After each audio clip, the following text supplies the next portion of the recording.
Greetings, and this is Jonathan from Good Old Gold's, the Ultimate Diamond Information Site. We're excited to have you with us today because we're going to be introducing to you a new product designed from the ground up for light performance in the way of square emerald cuts, or along the idea of an Asscher shape, Asscher cut diamond.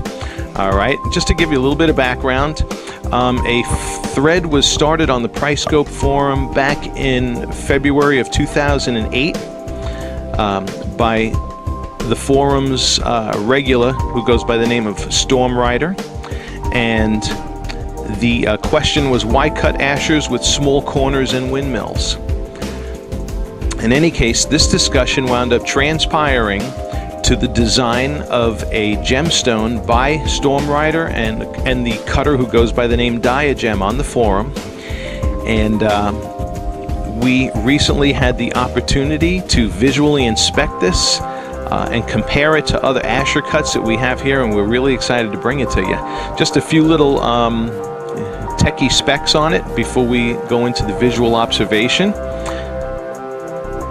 This is described on the GIA report as an octagonal step cut. All right, and as you see the picture of this on the screen, you can see it has wide corners and is octagonal in shape, similar to a stop sign, although the 8 sides are not of equal length. Okay, the corners of this diamond are not as long as the sides, but it is octagonal in shape, but properly would be a square emerald cut, a 3-step stone, 3 steps on the crown, 3 steps on the pavilion, and a very small table. The table on this diamond is about a 34% or so. All right. Now, as we look at the Diagem X-ray results, you can see a beautiful saturation of reds, indicating that all the facets on the pavilion are effectively functioning like reflectors of light, which they most certainly do. And as we look at the A-set image of this diamond, you see a beautiful saturation of reds and an excellent distribution of blues, indicating that the crown of the diamond is drawing in its reflections from around the observer and above the horizon, i.e. drawing light from the brightest resources in the environment, along with a nice distribution of contrast as seen in the blues. In any case, if you don't understand that, you'll understand what you're about to see. And just kind of wanted to give you a little backup for those of you who are familiar with these optical technologies that we work with. All right, so sit back, enjoy, and we are proud to present to you Strmrdr and Diagem's Asscher cut creation, which Strmrdr looks like he wants to name this the volcano. So sit back and enjoy. I'll buy you a diamond ring, my friend, if that makes you feel alright. I'll get you anything, my friend, if it makes you feel alright. 'Cause I don't care too much for money, but money can buy me love. I'll give you all I've got to give if you say you love me too. Okay, this is going to be a pretty awesome clip. Because we're going to be taking a look at 3 different Asschers, but in particularly we're going to be looking at Strmrdr's creation. Okay, but this is not what we're seeing in these first 2 Asschers. These first 2 Asschers we're just using as a point of reference. Okay, because they're 2 nicely cut Asschers, but you can plainly see more bright reflections coming out of this Asscher than this Asscher. Alright, so we're capturing that in the video. There is a good distribution of contrast in this one. There's not an over darkness in it, and just very nice brightness and contrast properties. Alright, so there are those 2 Asschers, which, by the way, the diamond on the right is a 101 GVS2 that we've hand selected for its optics and nice windmill patterning.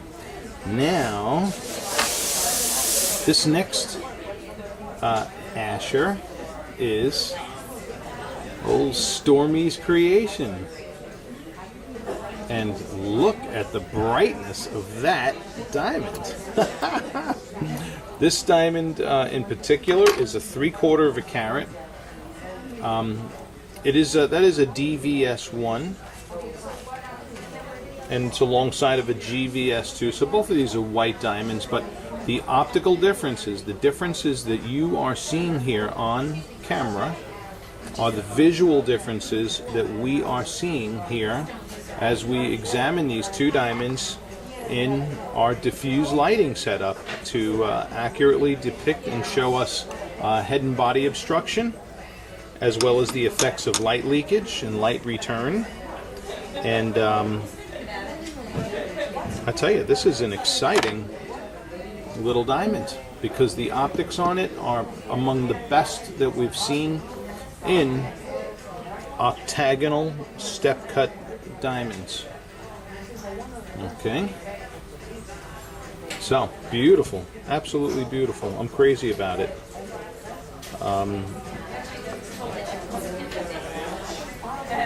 To his credit as well, so we got Strmrdr is the designer of this step cut. Absolutely, look at this. It is gorgeous. Extremely bright stone. It does depart from the traditional Asscher cut look. Okay, because you know this one does have more, you know, say your straight edges, your longer sides, shorter corners. The corners on this one are bigger, but the brightness in it is just phenomenal. So, you know, if you're after optics in a step cut, this may be something you'll see featured here. And also, to his credit, if you are reading the Pricescope forums, this diamond was cut by Diagem, okay, who is just a phenomenal cutter. He can cut us, really, we send him a model of a diamond and he can dupe it. So this is amazing. Look at the small table facet on the diamond too. The exact measurement of it of the table facet escapes me at the moment. Got a nice size, nice, decent tall crown, but you know this whole thing is designed by old Stormy, so he's got the whole crown pavilion angle thing worked out. And if this diamond tells you anything, it's a testament to the knowledge and ability that an armchair gemologist can acquire using the right tools and hanging out with the right people. So that's just amazing. And so we've really been just concentrating on the brightness and contrast of this diamond. And what we're going to do now is look at the fire and sparkle of these three. Okay.